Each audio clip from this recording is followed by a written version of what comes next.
हरे कृष्णा। आप सभी को मेरा हृदयपूर्वक सादर दंडवत प्रणाम। आज श्री जयदेव गोस्वामी के जीवन चरित्र के ऊपर मैं आपको बोलना चाहूंगी। ऐसे वैष्णवाचार्य जो जो महाप्रभु के प्राकट्य के पहले उनकी इन्वॉल्वमेंट फिर भी रही है महाप्रभु के लीलाओं में। तो आज उनसे प्रेरणा लेके उनकी शिक्षाओं के प्रकाश डालेंगे। ऐसे महान वैष्णव आचार्य जिनके प्रति भगवान में प्रगाढ़ प्रेम है, उनसे हम कुछ सीखने का प्रयास करेंगे। उनका प्राकट्य कैसे हुआ था? उनका प्राकट्य हुआ था जगन्नाथ जी की कृपा से। उनका पिताजी का नाम था भोज, उनका माताजी का नाम था वामदेवी। बहुत समय हो गया था, उनका कोई पुत्र नहीं था, लेकिन वो जगन्नाथ जी से कृपा प्रार्थना की कि उनको एक संतान हो जाए। तो जब भी जगन्नाथ जी उनको कृपा प्राप्त किए तो गुरुदेव इतने प्रचंड हो गए थे, इतने तेजस्वी हो रहे थे कि लोग देखकर हैरान होते रहते थे कि ये गुरुदेव को अचानक से क्या हो गया, इनकी तो शरीर की कांति है, इतनी ओजस्वी तेजस्वी कैसे हो गई। तो इस कभी डोल कर जब भी उनको कृपा प्राप्त होती थी जगन्नाथ जी की, तो कभी वो डोलते थे, कभी हंसते थे, कभी नाम लेते थे। उनकी जो शरीर की कांति थी वो एकदम से ओजस्वी तेजस्वी होती थी। तो एक समय उनके घर पे जयदेव गोस्वामी प्रकट हुए। जयदेव गोस्वामी उनका नाम इसलिए पड़ा क्योंकि जय जगन्नाथ, तो जय देव इस प्रकार से उनका नाम पड़ा। वो बचपन से उनकी बहुत रुचि भक्ति संबंधी चीजों से थी। वो उनके मित्र अक्सर बुलाया करते थे, आ जाओ हमारे साथ खेलो। लेकिन जयदेव कहते थे कि भला खेलने कूदने के लिए थोड़ी ना ये जीवन तो आत्मा साक्षात के लिए, ये जीवन तो कृष्ण के लिए, ये जीवन तो कृष्ण के लीला का श्रवण करने के लिए। तो इस प्रकार से जयदेव गोस्वामी बोलते थे। जयदेव गोस्वामी अपने मित्रों को प्रेरित क्या करते थे। एक समय जब बचपन में वो बासी नदी में ही स्नान कर रहे थे, तो उनको स्वयंभू विग्रह प्राप्त हुए। वो विग्रह का नाम था राधा माधव। तो इस प्रकार से उनको डिटीज भी प्राप्त हुए। उनको उनके प्रति गंगा माई का भी बहुत स्नेह था। एक दिन गंगा माई बोली कि आप घाट आते हो स्नान करने, मैं आपके घर के पास जो कुआं है मैं उसमें वास क्या करूंगी, आप वहां पर आया करें तो आप वहां पर स्नान किया करें तो आपको गंगा स्नान हो जाएगा। तो इस प्रकार से गंगा माई का भी उनके प्रति बहुत स्नेह है। एक प्रभुपाद जी जब भी कुंभ मेला में रहा करते थे, तो एक व्यक्ति आया और प्रभुपाद जी का चरणाभिषेक किया। तो प्रभुपाद जी बोले कि चरणाभिषेक के भला करने की आवश्यकता है। तो वो व्यक्ति बोला कि मैं स्पेशल गंगा का जल लेकर आया था और मैं सोचा कि आपके चरण में ये करूँ, तो मैंने आपका चरणाभिषेक किया। तो प्रभुपाद जी बोले कि चरणाभिषेक ये भला करने की क्या आवश्यकता है, ये भला करने की क्या आवश्यकता। गंगा माई का तो बड़ा ऊंचा स्थान है, आपने मेरे चरणों में जुटा दिया, ये नहीं करना चाहिए था आपको। तो व्यक्ति बोला कि आप प्रचार में इतना बिजी रहते हैं कि आप गंगा माई तक नहीं आ पाते। तो गंगा माई की इच्छा थी वो आप तक आए, तो इसीलिए उन्होंने मेरे को एक निमित्त मात्र बनाया कि मैं ये कार्य कर सकता हूँ। तो वो जो शुद्ध भक्त होते हैं वो सारे तीर्थ को आकर्षित आकर्षित करते हैं। तो सारे तीर्थ उनके पास आना चाहते हैं, उनका आलिंगन करना चाहते हैं, उनको कृपा देना चाहते हैं। इस प्रकार गंगा माई का भी उनके प्रति बहुत स्नेह था। एक जब शुरू में जयदेव गोस्वामी बचपन से उनका आचार व्यवहार बहुत दिव्य था। उनके घर पे धन धनाटे आरक्ष्य की कोई कमी नहीं थी। पर जयदेव गोस्वामी अपने काम में ही अवसर रहा करते थे। जयदेव गोस्वामी एक बार एक डाकू था। वो सोचा कि जयदेव नाम का एक व्यक्ति है, उसके पास धन की कोई कमी नहीं है, तो मैं इससे सावधान ले लूंगा धन। तो उसने एक फर्जी पेपर बनाया और वो फर्जी पेपर में भूषदेव जी का हस्ताक्षर कर दिया।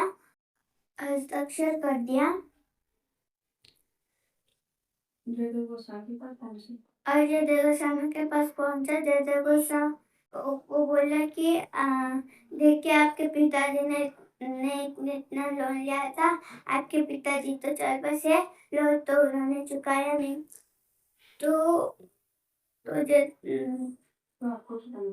तो आपको चुकाना पड़ेगा। ये देखो, भूदेव जी के हस्ताक्षर भी है, तो आपको तो चुकाना ही पड़ेगा। तो जयदेव गोस्वामी बोले कि हाँ, ये यहाँ पर धन पड़ा हुआ है, लॉक नहीं लगा हुआ है। आप जो पेपर है वो पेपर के हिसाब से आप ले लीजिए। तो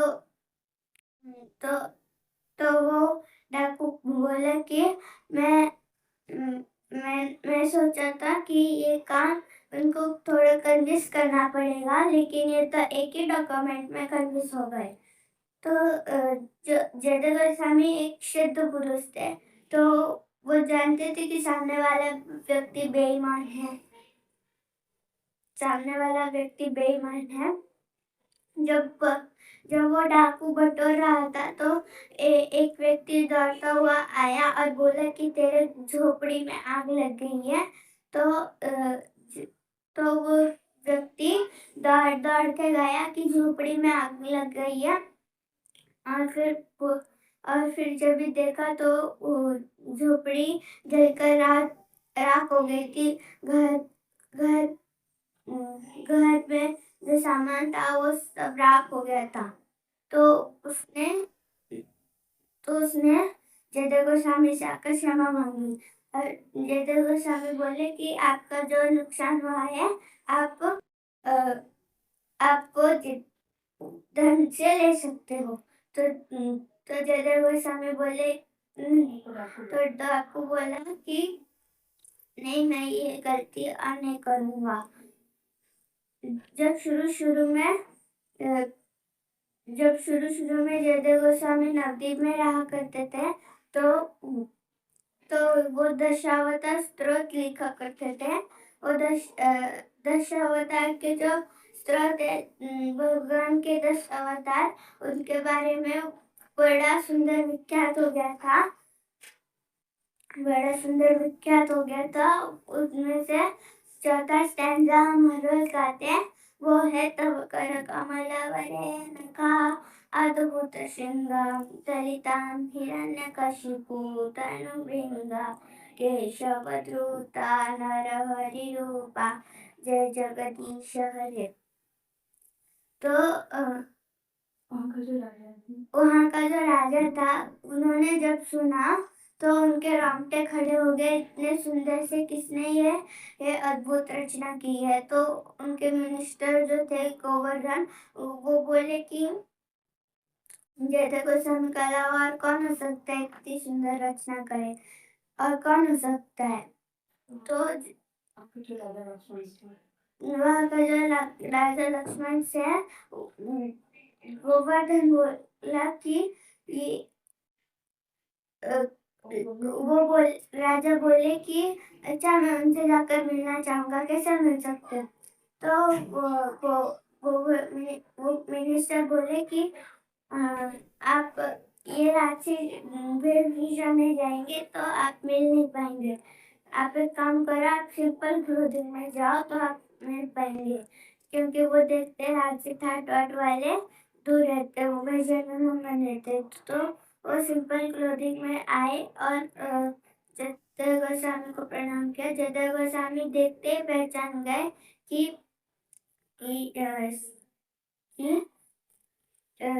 कि सामने वाले ये भले ही है सिंपल क्लोथिंग में आए, लेकिन ये तो कोई राजा लगते हैं। इनका जो ऑरा है, हाव है, वो तो किसी राजा की है। तो जयदेव गोस्वामी बोले कि आप भले ही सिंपल क्लोथिंग में आए हैं, लेकिन आप तो राजा ही है। तो लक्ष्मण से बोले कि हाँ मैं इस प्रांत का छोटा सा एक राजा हूँ। तो ज-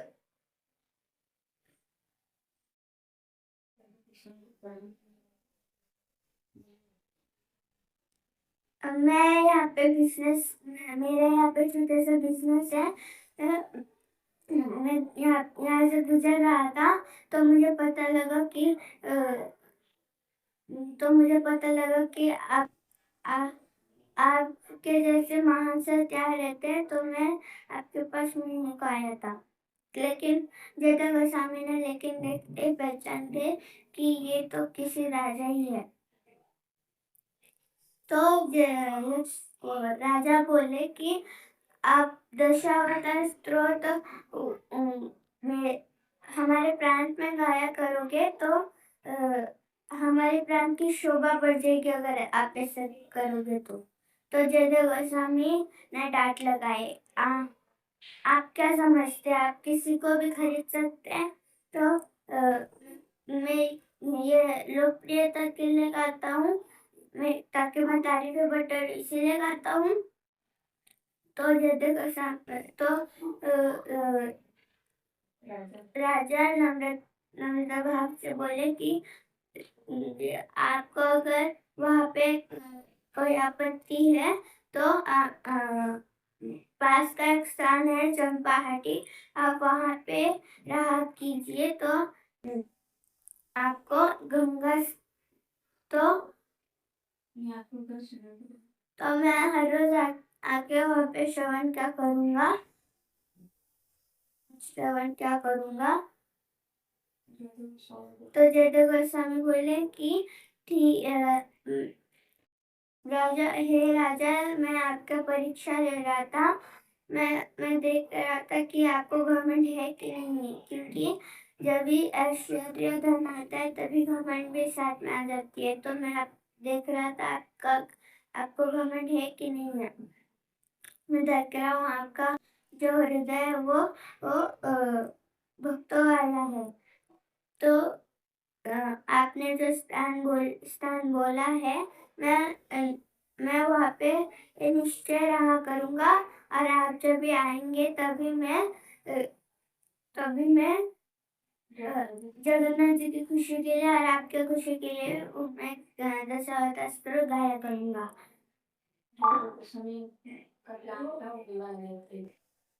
जयदेव गोस्वामी ने प्लान किया था कि मैं विवाह नहीं करूँगा। तो सबसे बड़ा प्लेन किसका चलता है?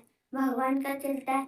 तो भगवान बोले नहीं, एक शुद्ध भक्त है, इनके लिए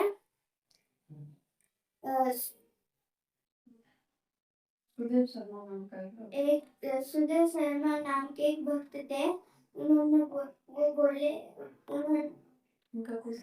उनका कोई सत्ता नहीं था, तो वो भगवान से प्रार्थना किए कि भगवान आप मुझे एक मेरा कोई संतान नहीं है, आप मुझे संतान दीजिए।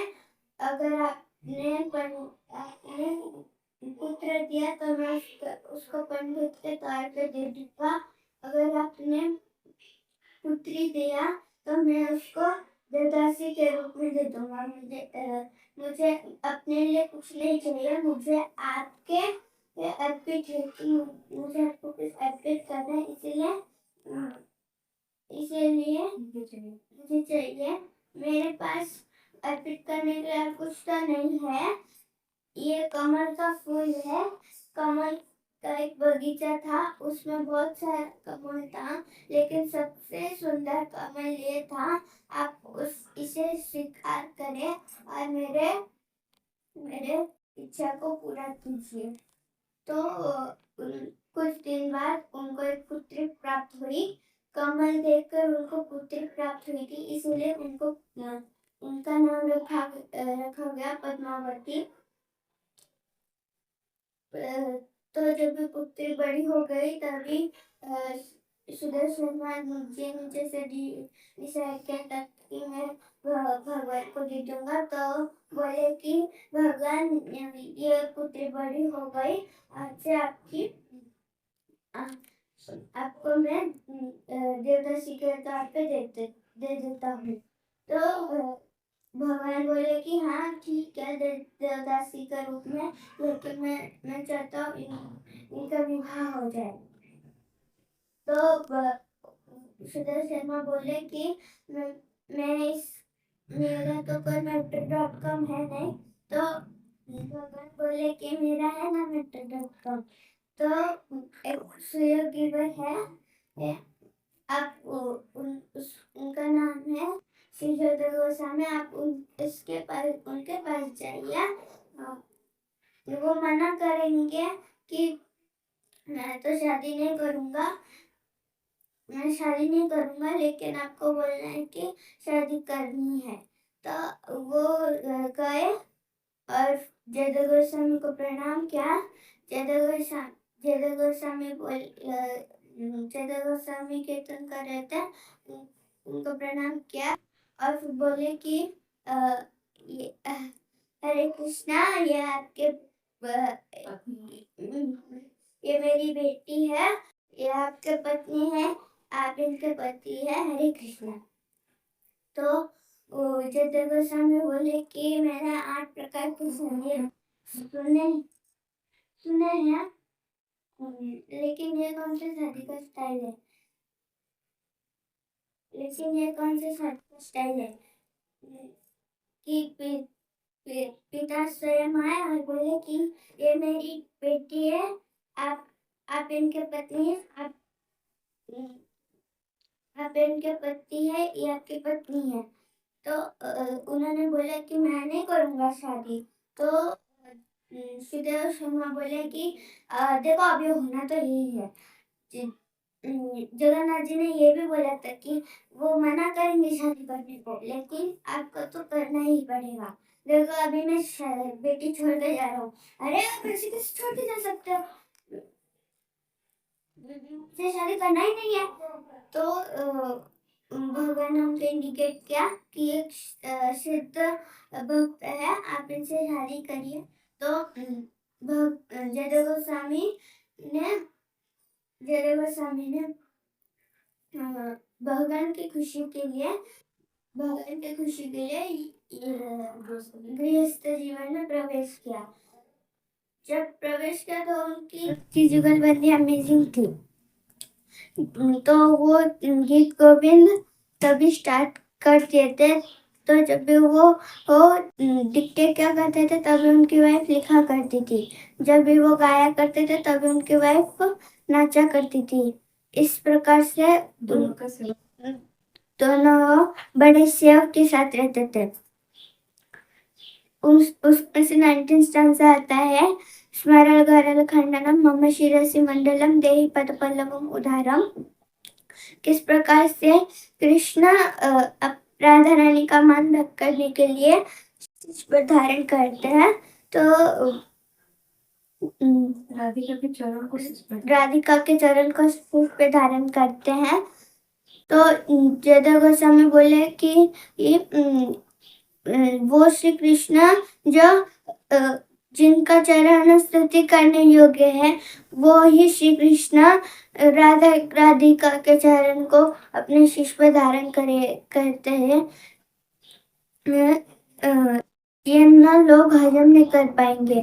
वो पशु वेश में थे, मैं क्या करूं क्या करूं क्या करूं। तो जयदेव गोस्वामी अपने वाइफ को बोले कि अम, मैं गायत्री करके आता हूँ। तो गायत्री करने के बाद मुझे ये विचार आएगी कि मैं क्या करूँ। तो वो गायत्री करने चले गए। तो भगवान स्वयं भगवान जय गोस्वामी का रूप धर कर आ गए और बड़ी सुंदर उन्होंने मालाएं पहनी थी। और फिर बोले कि पद्मावती, मेरा टेस्ट में जो काम था वो काम गया। तो पद्मावती बोली हाँ वही पड़ा है। तो उन्होंने पूरा कर दिया और पूरा करने के बाद वो बोले कि मुझे भूख लगी है, मुझे खाना दो। तो खाना खाकर फिर चले गए। फिर असली जयदेव गोस्वामी आए। जयदेव गोस्वामी ने देखा कि पद्मावती प्रसाद पा रही है। तो तो वो बोले कि प्रसाद पा रही हो, उधर नाराज हो। तो पत्नी बोले, पद्मावती बोली कि नाराज हूँ मतलब। तो जयदेव गोस्वामी बोले कि अभी तक कभी ऐसा नहीं हुआ कि मेरे खाने से पहले आपने प्रसाद पा लिया। तो जयदेव पद्मावती बोले कि अभी तो आए थे जी, अभी तो आए थे और अभी तो इस प्लेट पे आपने खाना खाया और टेस्ट मैं तो जयदेव गोस्वामी बोले कि मैं मैं गायत्री करके अभी आ रहा हूँ। तो पद्मावती बोले कि मैं वही सोच रही थी कि आप आए भी इतने जल्दी कैसे गायत्री करके। तो जयदेव गोस्वामी बोले आप थकी तो नहीं हो ना आज कि तो पद्मावती बोली कि मैं थकी नहीं हूँ, आप थके हुए हो। तो जय तो जयदेव तो पद्मावती बोले कि आपके गले में माला थी, मैंने आपके गले में माला कभी देखी ही नहीं है। तो जयदेव गोस्वामी बोले कि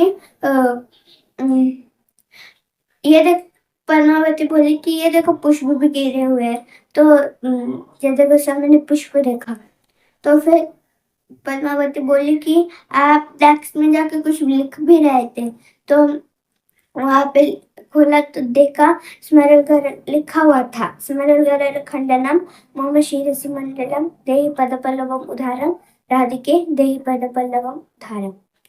तो जब भी जब भी देखते तो बोले कि ये आदमी कैसे दिखता था, ऐसे दिखता था। हाँ ऐसे दिखता था। तो बड़ा ओजस्वी था, तेजस्वी था। हाँ बड़ा ओजस्वी तेजस्वी था। वो वो आपके हाथ से खाना खाया। तो जयदेव गोस्वामी बोले हाँ, सॉरी पद्मावती बोले कि हाँ उन्होंने बोला कि मैं आपके हाथ से खाऊंगा पद्मावती। तो मैंने बोला पति तो बोल रहे, तो इसलिए मैंने आपको खिला दिया। तो उन्होंने ये पद्मावती का हाथ लिया और उसको शीश पे धारण किया। बोले कि ओ पद्मावती, आप इतने महान हो कि स्वयं कृष्ण आए थे, स्वयं कृष्ण आए थे और वो आपके सामने थे। आपने उनको अपने हाथ से खिलाया। तो जयदेव गोस्वामी और पद्मावती भगवान की महानता का गुणगान करते हुए उठते बेहोश होते, उठते बेहोश होते। तो पद्मावती का और एक सुंदर पास टाइम है। पद्मावती की सिस्टर उनके हस्बैंड ने प्राण त्याग कर दिया। तो वो सती, उनकी सिस्टर भी सती बन गई। तो वो चारों ओर फैल गया कि वो सती बन गई, सती बन गई, इतनी महान है कि अपने हस्बैंड के लिए सती बन गई। तो पद्मावती को जब यह बात पता लगी तो पद्मावती बोली कि सती बन जाना ये कोई एक्स्ट्रा ऑर्डिनरी काम नहीं है, ये बड़ा बात नहीं है कि सती बन जाना। पति रहते तो पत्नी ही तो सेवा करती है। तो पति के जाने के बाद उनको पत्नी को तो सती बनना चाहिए। तो तो ये बात रानी को पता लग गई। तो रानी बोली कि सती बन जाना ये बहुत ही बड़ी बात है, ये कि अपने हस्बैंड के लिए सती बन जाना, हस्बैंड के लिए सती बन जाना। और पद्मावती कैसे है ये नहीं मान सकती है कि सती बनना इतनी एक्स्ट्राऑर्डिनरी काम नहीं है, इतनी बड़ी बात नहीं, कैसे बोल सकती है। तो रानी बोले कि चलो मैं इनका ही टेस्ट लेती हूँ। तो गोस्वामी जद रानी आई और बोली कि जदय गोस्वामी अभी नहीं रहे, उन्होंने अपना प्राण दिया थे। तो जदय गोस्वामी बोले तो पद्मावती वहीं के वहीं अपने प्राण त्याग थे। तो जदय गोस्वामी जब भी जदय गोस्वामी को यह बात पता लग गई, तो जदय गोस्वामी रानी को बोले कि आप ऐसे कैसे कर सकते हो कि मेरे पत्नी में इतना पवित्रता है कि नहीं है, आप देखने के लिए आपने ऐसा किया, आपने ये बहुत अनुचित काम किया। तो रानी बोली कि मुझे ऐसा नहीं करना चाहिए था। रानी को बहुत पछतावा हुआ। वो रानी को कुछ जदय गोस्वामी ने उनको क्षमा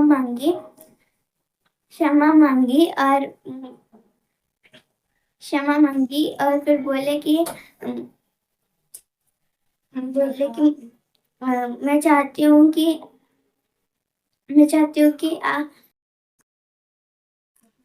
पद्मावती के प्राण वापस आ जाए। उनके प्राण कैसे वापस आ सकते हैं। तो जदय गोस्वामी बोले कि हाँ, हाँ प्राण आएंगे, क्यों नहीं आएंगे, सबके प्राण भरने वाला गीत गोविंद है। तो उन्होंने अपने पद्मावती के कान में गीत गोविंद का पाठ किया।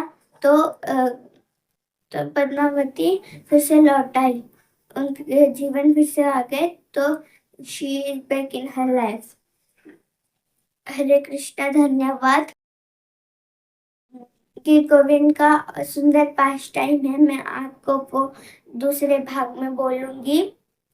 अभी मेरे महान आचार्य श्री जद्दू गोस्वामी के जीवन चरित्र के ऊपर अगर मुझसे गलती हुई होगी तो मुझे क्षमा कर दीजिए। आपके चरण कमल में मेरा प्रार्थना है कि मुझे क्षमा कर दीजिए और मुझे आशीर्वाद दीजिए कि मैं अच्छे से बोल पाऊँ। हरे कृष्णा, धन्यवाद।